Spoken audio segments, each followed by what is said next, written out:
Jim Mitchem shares a story with John Griffin about Lacy Wilbur Austin traveling from Hatteras with his mother by mailboat, train, and pony cart to visit his aunt, who was married to the lightkeeper at the Cape Henry lighthouse.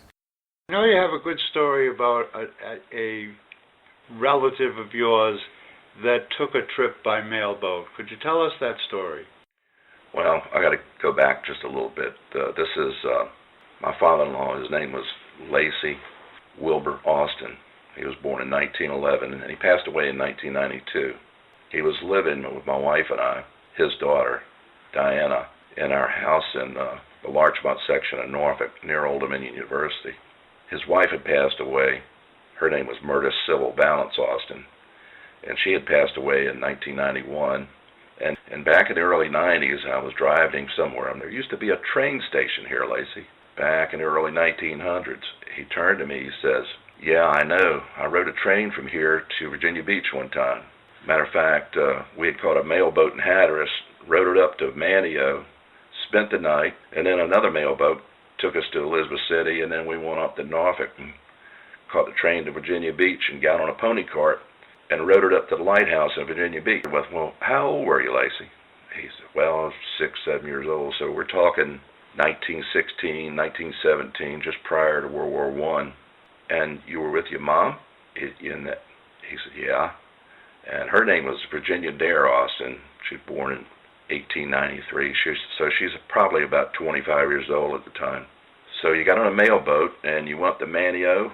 He said, yeah, and we made several stops before we got there. Probably got on a mailboat in Hatteras Village, probably went to Frisco, Kennekeet, up the Rodanthe, and then rode on to Manio.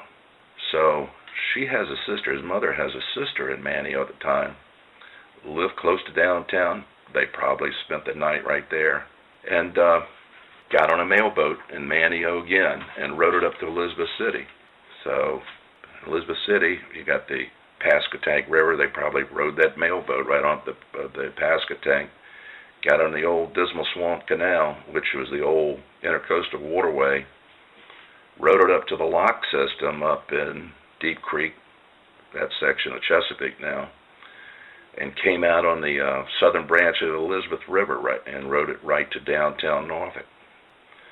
But you got to think about it's a day's trip from Hatteras to Manio, and a day's trip from Manio up the Dismal Swamp Canal all the way to downtown Norfolk. So now we're talking 2 days. How long does it take you to drive to Virginia Beach nowadays? 3 hours? I mean, what is it, 150 miles? So they get on a train in downtown Norfolk, and it's a straight shot all the way to the ocean front of Virginia Beach. Rode the train all the way to the ocean front. There was a train station down near 17th Street, down where the old Virginia Beach Dome was located. Probably got off the train there and walked over to the Coast Guard station, the old Coast Guard station in Virginia Beach, which is about 25th Street. Probably called the lighthouse in Cape Henry, and then a pony cart carries them from there all the way to the lighthouse in Cape Henry. So that 3-hour drive you took from Hatteras to Virginia Beach probably took him about 3 days.